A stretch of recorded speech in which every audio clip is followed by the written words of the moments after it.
hang about.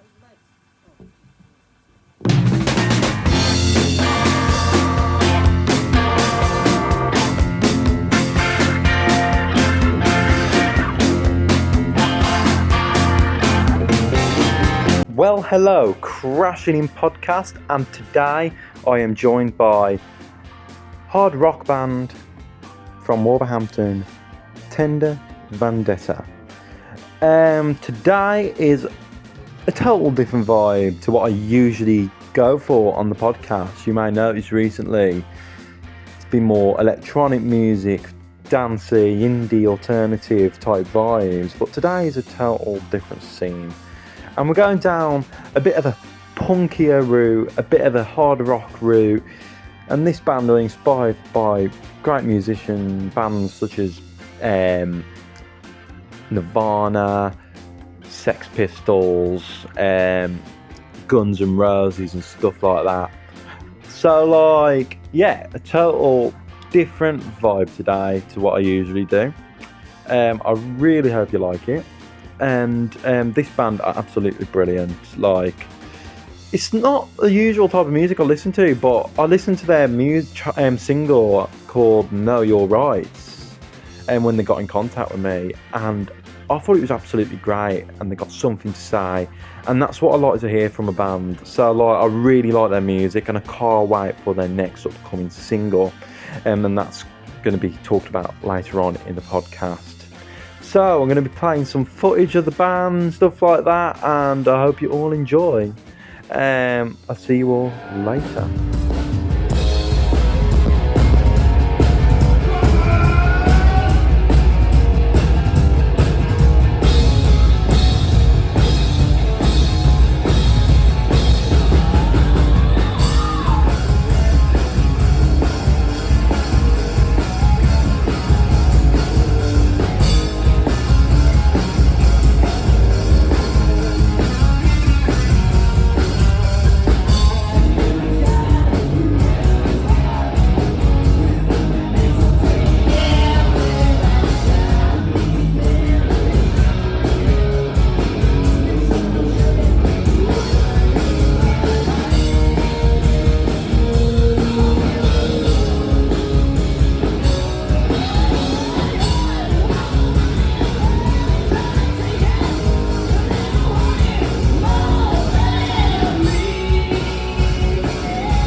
Well, hello, Crashing In Podcast, and today I'm with Tender Vendetta. Do you want to say hello?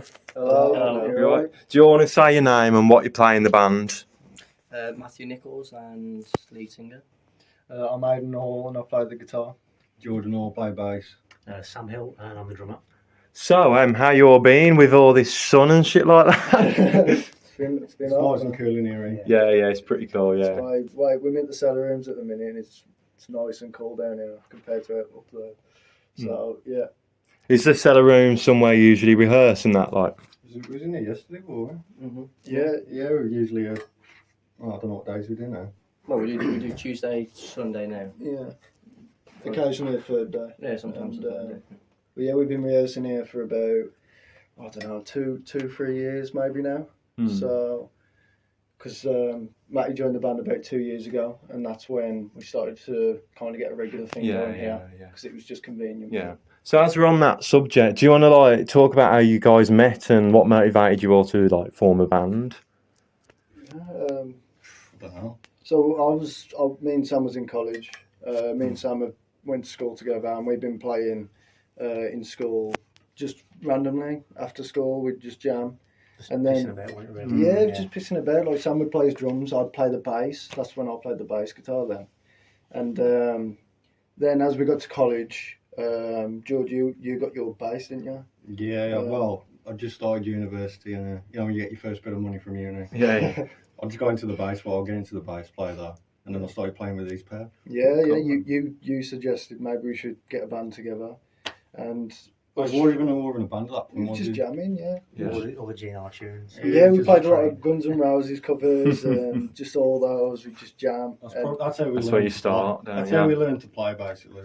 Yeah, that's basically it. We basically learned how to play our instruments from just doing those covers as well. And then eventually, that was probably like 2017, maybe 2016. And then eventually we took it serious, and then we was trying out singers.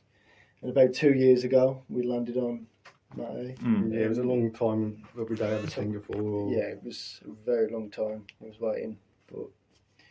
And then Matty turned up, and then COVID happened. Yeah, not long after Oh, that. blimey, yeah. I forgot about that one. Yeah. How did you come in? I think you come in like January. And Yeah. March. Yeah. Lockdown. So let's talk a bit more before the band and stuff like that. And who was it in your life that introduced music to you? For me, a bit of everyone.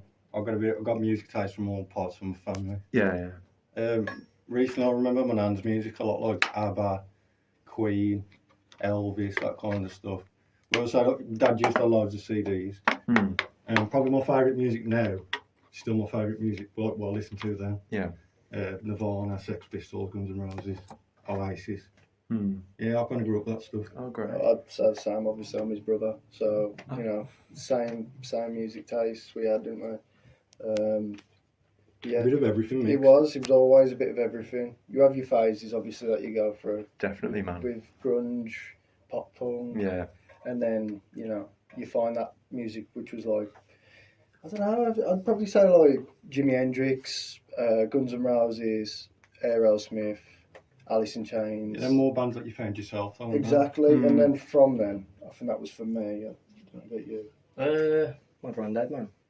Honestly, yeah. I used to go over and see him like every 2 weeks or something like that, and then he'd do these CDs, and he'd be like, "Oh, listen to that," And then he got me into Guns N' Roses. Yeah, But he's massive on Elvis. I used to remember making my own CDs, man, like burning them. That's what he'd do, and then you'd just be like, "Oh, I found this, you might like it," because he knows he got me into Guns N' Roses. So Oh, cool, man. What about you? He was my dad for me. He's kind of dabbles a bit in rock music, but nothing too serious. He's a massive Queen fan. We went to the musical a couple of times, and I think when I was young, that kind of influenced me a bit. And then the one year he got me a drum kit randomly for Christmas. I didn't ask for it, so it was a weird surprise at first. Yeah. But I started playing and taking lessons, and I loved it so much. And then that kind of coincided with me in secondary school, finding all this new music, going through my Grebo phase at one point. Coming out of that. Me and Sam going for our Grebo stages. And then, that gives you the platform then to explore music a bit more. You can you know what you're looking for then, as opposed to the massive kind of sea music. You know where you want to look and what things you like. Cool.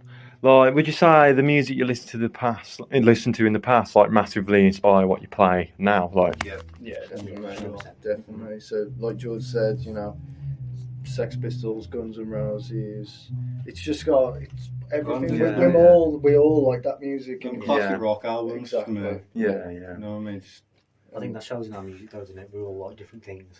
yeah, We all definitely. bring Yeah, different yeah. elements to it. Yeah. Sometimes, like, you know, one of us will probably be listening to a certain genre of music, and then it'll just like kind of influence a bit of the songwriting. You'll start to write a song in a different way. Like, Yeah. we don't try and keep the songs exactly the same genre or style. Yeah. We do try and incorporate some new things, don't we? Yeah. So yeah. So, like, let's talk about your name, Tender Vendetta. Like, where did that come about and why that name? It's from a poem. I don't know if you know. Do you know John Cooper Clarke? Oh, yeah. It's from one of his poems. I did man. English literature at university, and I just really got into it. Which poem was it? Do you remember? It's called Innocence, I think I've heard of that one, yeah. and he just says this line, Tender Vendetta. I was like, oh, that always stuck with me. We We never decided on it for No, ages, we and I was didn't, like, no. well, we can't come up with anything better. I think it was just at that point of August where we just got a gig, and I was like, well, we need a name now. And then that name had been lingering. Yeah, And we had some other names that wasn't so good. And Yeah. we couldn't settle on one. But we were just like, we kept coming back to this name, Tender Vendetta. It's got a bit of an anarchist sound, you know Yeah. what I mean? Like, And I mean, never really heard it before. And like you said, it's, I just remember seeing it on a flyer once or whatever, like, you know, like a power stand. I just thought, that does sound good. So we just rolled with it. yeah, we just thought gigs around the corner. Let's just put the name Plus, on. it kind of does like encapsulate the music and stuff as well. It does, What we yeah. play. Yeah. Like I said, with anarchies and all Yeah. that kind of stuff. Know Your Rights and stuff Yeah. like that. Like, so let's talk about Know Your Rights, that track. Like, do you want to talk a bit more into depth, like, about the lyrics and stuff like that? And what was it like recording, and how long did it take, the process of recording? Well, that song we'd written the instrumentals for and some rough lyrics. George, the main lyric writer, and we had that like maybe was it around you coming in maybe or just before Matty coming in. So we had that song for 2 years. So it was never at first about COVID. Was It wasn't. Obviously, It wasn't at all. And you know, you started writing some great lyrics around COVID for it, and it just fit the feel of the instrumental. At behind that it. time, it was like, oh, that's when they put like a ban on, like we couldn't come in here and like play or whatever. So I was like, just stopping what I'm doing. Yeah, Yeah. So I mean, just pissed off about that, to be honest. that's basically what it's about. Like I said, we just got started, and it's like, oh no, you can't do that. I mean, Yeah. the thing is, we wrote it and then it only got worse from there, didn't it? So it helped us write the lyrics a lot more Yeah. because the amount of stuff that's happened since then, there's a lot to talk I about. mean, that's one thing as well. You said how did the recording process go with it? I remember George, you just wasn't satisfied with the lyrics at all, was you? And you was constantly changing them. So it come to the point where on the day when Matty was recording his vocals, we literally just changed the lyrics that day. So you had to kind of get them down, didn't you, on that day, on that morning? Yeah, but I wouldn't recommend doing that, like, because It was like, it's not going to be like that with No Rest. Yeah. Like we've got that cemented. Yeah, What we- like, organised with that track, whereas that point, it just... yeah. Oh, but I guess that's good though. How that can be like relevant to like what happened since we COVID and stuff like that. So let's talk about the upcoming single. What's that going to be like, based on and stuff like that? it's the same, pretty much the same thing. Yeah. I suppose I'm like a two-part, and they both connect. It's point of views. So really, we know you're right. You're getting the point of views of the people who are in control, Yeah. government, that sort of approach, really. It's And then mainly No about the media and stuff. Rest- yeah. Yeah. And then No Rest is like our voices. Oh no. I suppose that's why I felt like there's no rest with all the COVID stuff, and then it was another thing, and then it was another thing. The media never seems to rest, does it? You know I what I know. mean? True. Yeah. True. It's always one thing after another. That's what I'm saying, it was like COVID, and then it's this and that. So we had just had 2 years of COVID or whatever. We've had 2 years of all this random bollocks as well. Yeah, it's like a lot of shit's just started happening since COVID. Like Like fucking fuel prices now in Yeah. Ukraine and all this shit. It's just constantly one Yeah. thing after another. different viruses and that. all the lies as well. You know, the party that you had. Oh, You know, during lockdown. Yeah. So like, and all the And stuff it's that you a don't normal even know. person done that, like, Exactly. yeah, you know what I mean? Someone got fined. What was it like? 90 grand or something like that. It's That's soft Bloody money. hell. People was getting fined ridiculous amounts, wasn't they? But that's one thing I'll say with this song, No Rest. It keeps the intensity of Know Your Rights, if Yeah. not more so. I think No Rest definitely has a more, I don't know, punchy It's approach. more of an with what aggressive. It has a Yeah. more Take, punchy yeah. approach with what it wants to say. I feel. Yeah. It's in your face straight Yeah, away that's from the cool. first chord. Yeah. So once that's out, I think Oh, people great, are gonna man. love it. If they like Know Your Rest, you'll definitely like it. Yeah. No, you're It's a great track, Know Your Rights, sorry. Same with like people writing about COVID. I remember like the Rolling Stones doing a song and it was like really uplifting, and I was like, nah, man, you know what I mean? Yeah, because you're in your mansion and we're in council houses struggling. We're in having like fun. small houses. You know what I mean? Like, Just- some people don't have a garden, you know what I mean? That's what I'm Like, saying. Like people in flats and that, how did they put up with all that shit? Yeah. Yeah. So I don't think anyone was writing any music relating to like Us, working class Yeah, the people real- at that time. I yeah. still don't think anyone has like during COVID that I've heard anyway. So Yeah, definitely. And I think that's what stands out with the song. yeah. I think that's what we wanted to get across is our frustration with it. I remember what really pissed me off about the COVID period when celebrities were like moaning and crying on like Wasn't it socials. with, Sam Smith. Yeah, Yeah. he was crying because he was lonely. Yeah, And he's in yeah. like a 12 million. I remember, I might be mistaken, but Lewis Hamilton, he put a picture up and it was a mega long dining table. I don't know how long it was, and he was at the end of it, and he was just on his own. He was posing like that, and he had this sad caption like, "We'll get through this together" and stuff. And I'm thinking, Fuck off. They Adele do something as well, where if you don't enter the vaccine, you can't go to a gig or something like that. it's just Yeah. people, you know what I mean? If you don't want the vaccine, don't have it. I can get it. Exactly. That was bad though. That's their way of controlling you. You know what I mean? Like, Using celebrities because I know people follow these celebrities. oh yeah, so it's like, oh, do this, do that. Like they're kind of probably just telling them like be That's why I think a lot controlling of them. like musicians and cop outs, man, like the top musicians, like the Stones, and having them just cop outs. Mm. Well, It should be your choice, you know. No matter what, it should be your Yeah. choice to Yeah. do whatever. Yeah, Freedom, true, you know, true. so. Wearing a mask as well. Like it should be up to you whether you want to wear That's a what I mask. mean. I just feel like most of these rock bands and stuff, they just went along with that rather than saying, no, we ain't doing that. Yeah. I'm sure there was some, but Yeah, the majority. Yeah. Mm. I mean, yeah. I feel like with what's going on with the government at the moment, the COVID period and all that, I've noticed like a lot of anarchists, post-punk, punk and stuff like that, and heavy metal bands are like coming back like with their views on what's been happening in the world, and I kind of like that it's all making a big comeback. Yeah, someone said to us like a better political stance. I don't really have a political stance. It's more just free speech. You know what I mean? Yeah. And I feel like the people in like political leaders, they want to ban free speech and all that stuff. So. I feel like if you've got a political stance as well, you're more likely to let things slide. Like people who love Boris Johnson, you know, all this shit he's done, they probably think, oh, you know, just leave him, he's doing a good job. Yeah. But he ain't though, is he? You can't let people get away with that kind of It's thing. like, You need like, to say, you don't about you? the masks. I remember being on like buzzes and stuff, and people arguing about having like couldn't even go into houses without a mask and stuff. People arguing. Yeah. And the guy at the door going, wear your mask. Like trying Like- to self-policing themselves basically, and like, what? Who's told you to do that? Yeah. I remember. I never bothered. I remember like when we was coming into rehearsals during lockdown when we shouldn't have, and I remember we was getting off the bus and stuff, and there'd just be police like patrolling, Really? just patrolling the streets, and they'd come up to you and obviously what you're doing.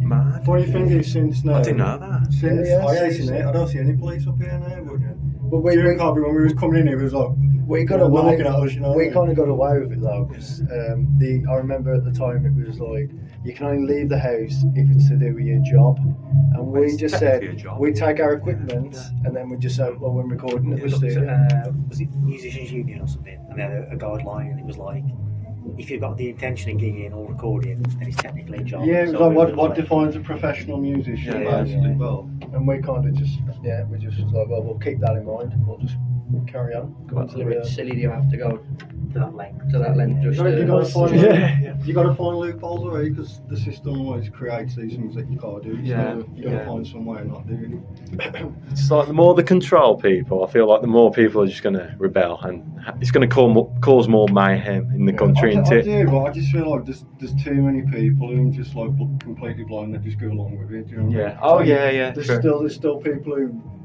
want Boris Johnson to be like Prime Minister and stuff. Do you know what I mean? It's There's too many it's of them easy people. thing. That's why Yeah. they don't get questioned. They just roll with it and roll with anything. So it's the easy way.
Good evening. The struggle against COVID is the single biggest crisis the world has faced in my lifetime.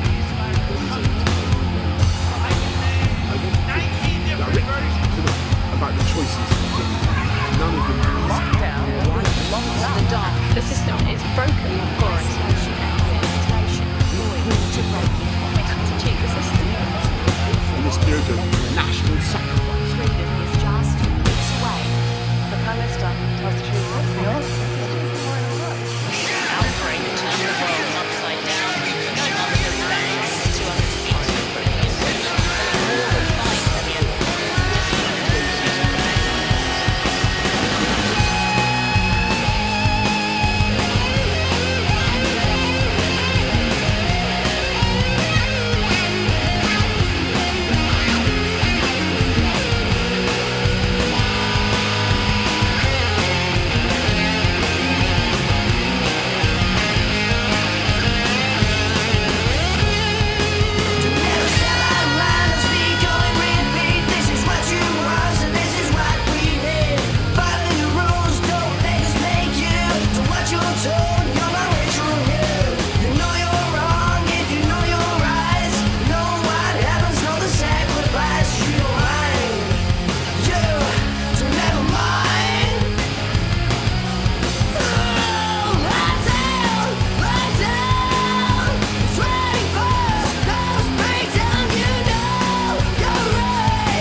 So let's talk about like your first ever gig together as a band, and what was that like? Didn't like. It was amazing. Yeah. To be honest, No, it it was went better than we probably thought it was going to. Yeah. It definitely did.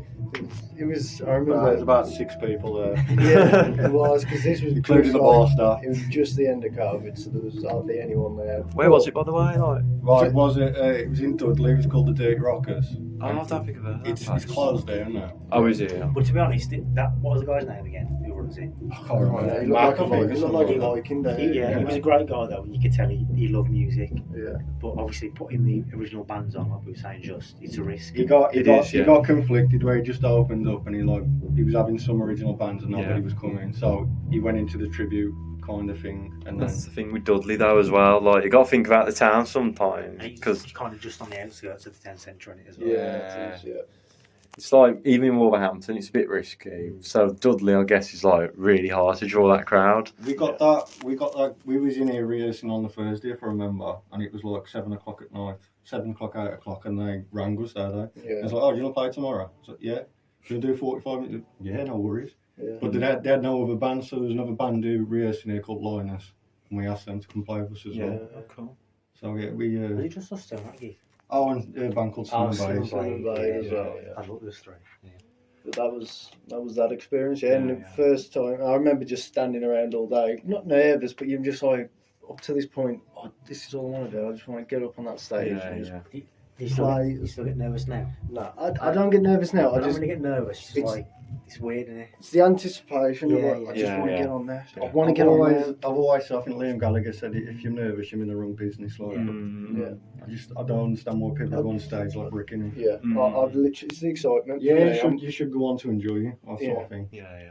We did with that gig, didn't we? Oh, yeah. It was a long 45 minutes. Yeah, but I remember my legs was aching when I was on stage, and I was just like, oh, I wanted to kind of run about, but it was just like, let's just play the music as best as we can. And it was a great night, really. Yeah, I enjoyed it. Yeah. So how would you say you developed from that first gig to now? Like, Really well. I think straight away it went from that point. There was, as soon as we kept getting more gigs in, I think our second gig was at like the Gifford maybe. I think with live gigs is different to like coming in here rehearsing. Like you can get so tight in a rehearsal room, but when you're playing live, it's different, isn't it?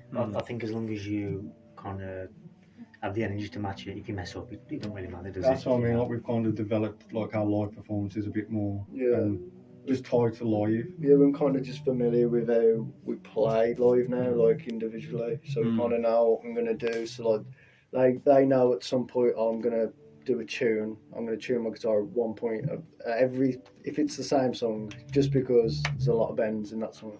It's just getting tight with that, and we just be patient with one another. And we're playing our own stuff as well, so no one knows if we mess up. Exactly, that's how I do Yeah. it. Yeah, but We was lucky, like with our first show, that they asked us to play 45 minutes. We already had 45 minutes material, so We did, yeah. Maybe probably playing in 2 hours. Yeah. Oh yeah, so it was we like- could definitely cram in. I think we did the right thing.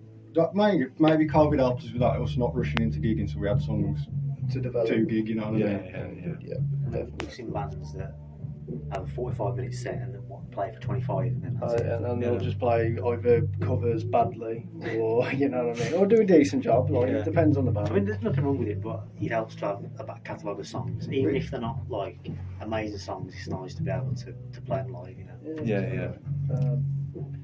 That's it. That's the thing. I think we've grown up a lot though, haven't we, as a band? I mean, it's been nearly a year since our first gig. Exactly. So I think it seems like more, to be honest, just It because does. how much we've. We're just familiar with how everything's run now, you know what I mean? yeah, that's true. So we know how to deal with it. So as we're on the subject of gigs, have you got anything upcoming? We got a lot of random ones, haven't we? Really. What's the date today? We've got about 4 in a week. We got two at the end of the month, haven't we? 29th and the 30th. 29th is North Street Social at No, Wolverhampton. it's not. Is it not? It's not. 29th from playing in Stoke. Okay. The next one's like the Rigger. Another list. 30th is Victoria. Yeah. Victoria and Birmingham on the 30th. Yeah. And the 4th of August, North Street. North Street Social. The 5th is that one in Kidderminster. Yeah, Live 45. Yeah, which we don't know anything about, but someone offered us a gig there, so Yeah. check that place Then out. we've got Gifford or Robin in August And, as well. and then Foundry in September the 9th, isn't it? Yeah. And that'll be good because we're kind of putting that together ourselves in a way. Yeah. We're not, but like we're getting some bands together for that, and we're also Yeah, we like playing there, didn't we? Last time we played there. Oh, it was brilliant there, It's a yeah. nice little venue. You know, you can tell they care about the bands that play there. Yeah. Whereas some of the venues we've been to, it's kind of like it's not really arsed about it. You know? It's a shame, really. Yeah. So, is there anything like we haven't talked about that you'd like to mention? On this podcast, to be honest, it's good to see people that like interviewing bands and Oh yeah, exactly. lifting the scene up. You know, Yeah, like you said, it's more than just music. There's, you know, obviously podcasts, radios, TV, social media. Then you got gigs, all merch, online presence, all that kind of stuff. It's good to see that the scene is still alive, even though it's kind of quieting down a bit over the years. It's still very much still there. Yeah, well, it's here because I mean, you're like, we're working class people, we're doing it. We're all like in the You same do it- boat. You You're doing it yourself. Yeah. So I'm on the last couple of questions, and this is a question I like to ask. Have you got any like recommended bands that you like to put out there and shout out to? I mean, we played with Zilch. I'd say Parlour Creepers. Oh yeah, Parlour Creepers. Yeah. They're like, am they from Tipton or like? Yeah, they're A couple from of- down the road from us. They I'm live like they live close to us. Parlour Creepers are really good. They're Yeah, like Kind of Motorhead kind of yeah, vibes like, from them. they're You like know? they've got like a grungy metal rock vibes, just Oh, that's like cool. really good. And Yeah. like when I was playing, I couldn't stop headbanging when we was listening to them at Birmingham when we had a gig with them. I'm trying to think of another band who, I mean, Linus as well. Like Linus, we played with them for our first gig. We played with them a few more times after that, and they've got like a great like sort of hard rock sort of. Southern rock, yeah. Yeah, it's like southern rock. It's nice to hear though, because you don't really hear that as much anymore. And they're a nice band. You probably listen to more like the newer music, like the new rock stuff. You mean like? Oh, so You yeah. like Dirty Honey and I do stuff like that? Dirty Honey. Them a good band. Yeah. Dirty Honey. Yeah, I'm trying to think now. Actually. Honestly, I'm guilty, man. I still listen to the stuff that I listened to when Same. I was That's a kid. the thing. yeah. Like. I'm a bit above. I am. Yeah, I Like, try. I do try. Yeah, It's hard. I don't know. It's a bit hard to access, isn't it? It's because you know you like it. It's like if I get like a vinyl shop and I'll look at all the old stuff. You know what I mean? Yeah. Because I just like everything. You know what you like. Yeah. Yeah. So I'm on the last question, and this is a question I always ask on the podcast. Have you got anything inspiring to say to the listeners? Be yourself. I was yourself. just going to say the same thing. I think anything I've learned the past few years really growing up, it's just do what you want, because if you don't, you'll regret it, you know what I mean? Yeah. And there's no point holding back on what you want to do, just for the sake of money or a job or whatever. Live life to the fullest. At the end of the day, you don't want to be old and have regrets. And I think we've realised that at an early age with what we're doing, that it's a gamble. Yeah. That you're never. I realised that guaranteed- with the podcast. Exactly, Like, you're never guaranteed to get where you want to be, but if you don't work to get where you want to be, Yeah. I'd say my inspiration probably things can always get worse. Because they can. Yeah. It's anything anything's like tough. That's why you just got to live in the moment, and Don't Yeah, man. worry about anything too much, because great things will come into your life, and that's it. And you'll just work from there. Don't change though. Just be yourself. Never- Don't always change be for anyone. yourself. And I Honestly, think just if anyone gets anything from our attitude, it's that they just be yourself. You know what I mean? But thank you for joining me for a podcast. I really appreciate it. And you want to remind your next gigs for like the listeners? This probably come out before your first your release of the single. Probably will, yeah. I think so. We've got one. It's July now, and we've got a gig. November, they're going to be 29th. No, they're going to be you want the August one, like late August. Oh yeah, so 4th of August, North Street, Social. 5th of August, 45 Light at Kidderminster. That's free entry, so if you want to just come down to that one, then you can just check us out. 27th of August, it's at the Robin, I want to say. No, it's Or the Gifford. Yeah, we don't know for that one, that's what everybody is. It's at the Gifford, Wolverhampton, 27th of August. And 9th of September, Foundry, that's another free entry gig in Dudley, so those are our upcoming gigs. Yeah, the fans want to be an headline and ones that have been come down to that one. Yeah, we'd appreciate it anyway. Nice one. So thanks for joining me again, and see you all later. Yeah, thanks for doing it. No problem. Take care.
Well, that was Tender Vendetta.